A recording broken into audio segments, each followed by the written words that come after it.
Assalamualaikum Gus, gimana kabarnya Gus? Waalaikumsalam warahmatullahi wabarakatuh. Sehat, Ada Bos. pertanyaan menarik nih Gus. Ya, apa tuh?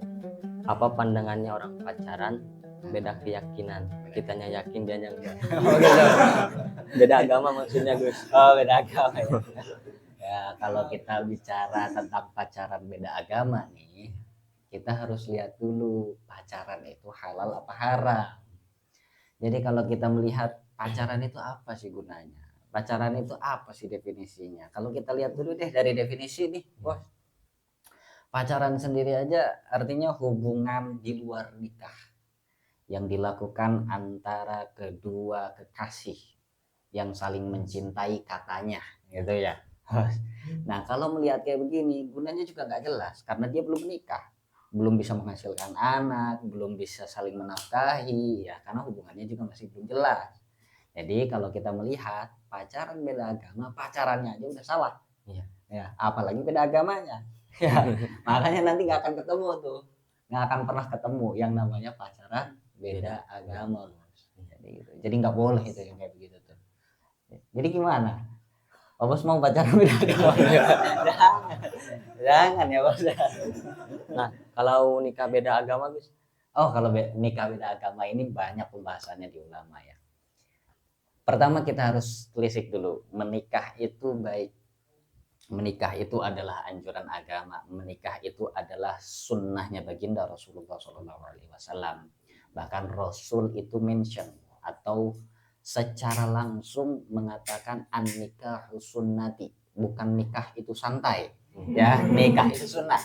Nikah itu sunnah. bukan, bukan. Nah, nikah itu harus ngikuti baginda Rasulullah SAW. Sekarang kalau menikah itu adalah sunnahnya baginda Rasul, tentu ada kaidah-kaidahnya, aturan-aturannya, norma-norma yang perlu kita ikuti karena ada nilai-nilai di sana. Sekarang kita lihat, ada ayat yang spesifik juga membahas itu.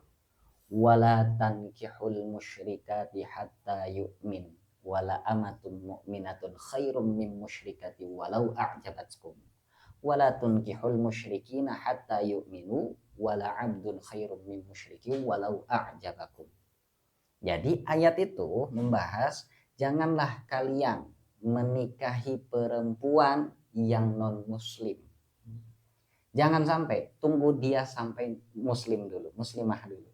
Nanti kalau seperti itu tetap memaksakan, maka Allah punya pembandingnya. Lebih baik engkau ini dengan budak yang beriman daripada orang atau perempuan yang merdeka tapi dia non muslim.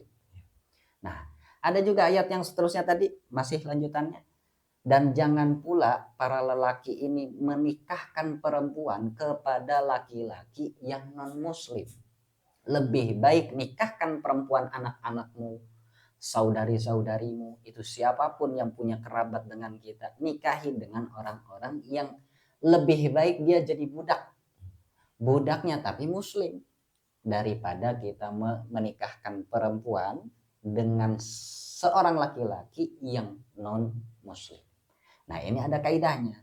Namun ada ayat terusannya mengenai kalau kita misalnya tetap kekeh, tetap bersikukuh ingin menikah dengan non muslim, itu ada kaidahnya, dan ini hanya diperuntukkan untuk laki-laki yang muslim, bukan perempuan muslimah nih.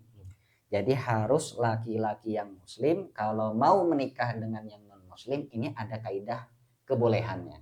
Kebolehannya hanya dibatasi kepada ahlul kitab. Ada ayatnya. Siapa ahlul kitab itu? Ahlul kitab itu adalah orang yang beragama Yahudi atau Nasrani, yang masih mengikuti ajaran Taurat dan Injil. Yang Yahudi dan Nasrani ini juga harus kita lihat benar-benar mengikuti Taurat dan Injil yang murni atau enggak. Kalau enggak, berarti bukan yang dimaksud dari kaidah ini. Jadi kalau laki-laki itu masih boleh. Kalau perempuan enggak ada penghalalan. Jadi kalau nikah beda agama tuh begitu. Jadi nggak bisa sembarangan nih bos. Kalau kita misalnya ujug-ujug ya, tiba-tiba pengen menikah dengan yang non muslim tapi Kristen, jangan. Ini beda. Harus Yahudi dan Nasrani. Kalau laki muslim. Gitu kurang lebih. Nah sekarang Gus, kalau sampai pindah agama karena cinta, Karena cinta, Iya. terus demi menikah pengen pindah agama. Ini harus kita koreksi, kita kritik. Maksudnya kita kritik begini, kalau memang mengatasnamakan cinta, maka hablum minallah kita harus dahulukan. Hubungan kita dengan Allah itu harus kita lebih dahulukan daripada hubungan kita dengan manusia. Banyak sekali orang-orang yang berbuat baik di muka bumi ini, namun semuanya kosong, tidak punya nilai apapun di mata Allah. Kenapa? Karena dia tidak punya hubungan yang baik dengan Allah.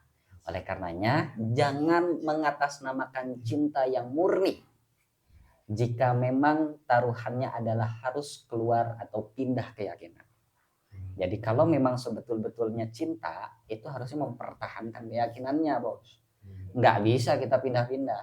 Pertahankan keyakinan kita dengan Allah, maka Allah yang akan menuntun kita kepada sosok kekasih yang tepat. Gitu. Ya nggak, bos? nah kalau nikah siri sama kawin lari gimana pandangannya Gus? Tentang nikah siri dan kawin lari. Oke, sekarang kita bahas tentang sejarahnya dulu. Nikah siri itu, bos, dari dulu itu udah terkenal istilahnya. Tapi sekarang ini juga mulai terkenal lagi, tapi dengan definisi yang beda. Dulu nikah siri itu bisa disamakan dengan kawin lari. Maksudnya kawin lari itu kan nikah tanpa sepengetahuan wali-walinya, atau nikah tanpa ridho walinya, atau nikah memang sengaja nggak mau diridhoi sama orang tua atau walinya. Nah ini problematis.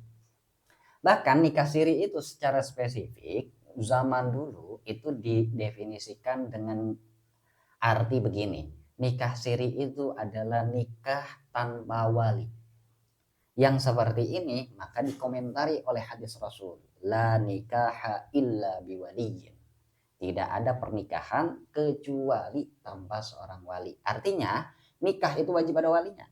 Jadi kalau dengan definisi yang dulu, nikah siri dengan definisi yang dulu, atau tadi bisa kita samakan dengan kawin lari, Iya.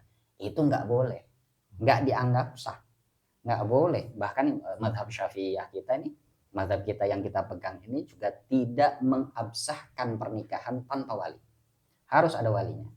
Nah sekarang kita bergeser, kalau nikah siri dengan perspektif yang sekarang, dengan definisi yang sekarang, nikah siri itu udah ganti maknanya, bos.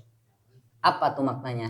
Nikah siri zaman sekarang itu artinya nikah yang tetap ada walinya, tapi tidak tercatat dalam negara. Yang seperti ini bagaimana? Maka secara syariat tetap dihukumi sah, namun dia melanggar aturan negara. Bagaimana kalau melanggar aturan negara? Ini dikenai dosa. Karena aturan negara ini termasuk yang mengikat. Apapun yang diperintahkan waliul amri, pemerintah, presiden, atau jajaran-jajarannya, itu semua jadi ketentuan-ketentuan yang wajib kita taati secara syariat. Maka dengan demikian, kendati pun nikah kita itu sah, namun kita berdosa karena menentang pemerintah. Begitu, bos. Jadi nikah siri dan kawin lari itu ada persamaan, ada perbedaannya. Gitu. Mau gimana nih? Jangan.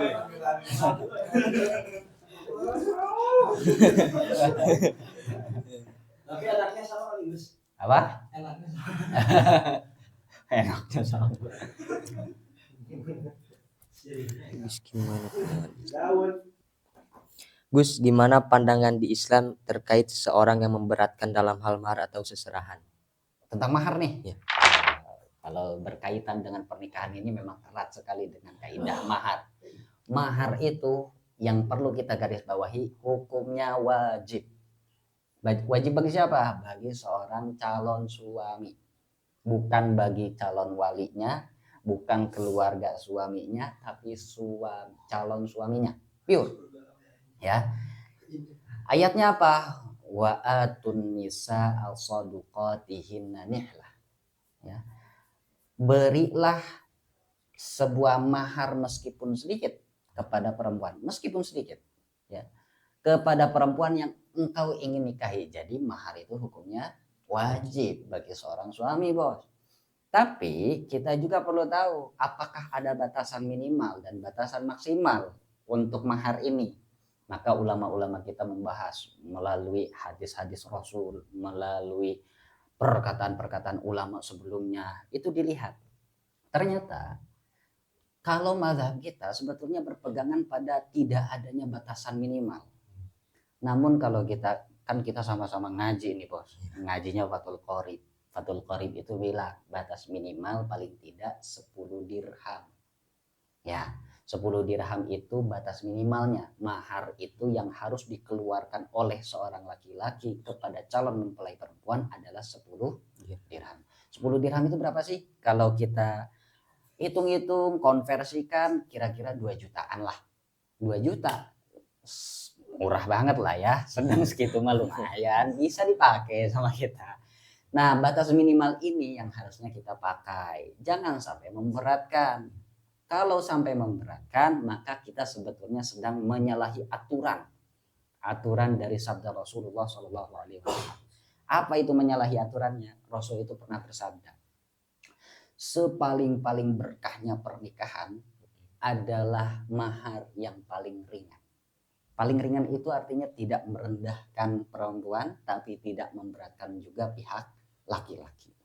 Jadi kalau mau bicara tentang mahar itu harusnya bagaimana, idealnya silahkan berkumpul, silahkan musyawarahkan antara laki-laki dan perempuan, pihak laki-laki dan perempuan dipertemukan, kemudian bicarakan mahar yang sesuai. Gitu, bos. Jadi jangan nuntut yang mahal-mahal, jangan sampai 100 juta juga. Kalau kita mampu ya nggak apa-apa, tapi kalau nggak mampu jangan, bos. Begitu kira-kira. Ya begitulah kurang lebihnya penjelasan dari Gus Giri. Semoga bermanfaat bagi kita semua. Amin. Wallahu a'lam bishawab. Wassalamualaikum warahmatullahi wabarakatuh. Waalaikumsalam.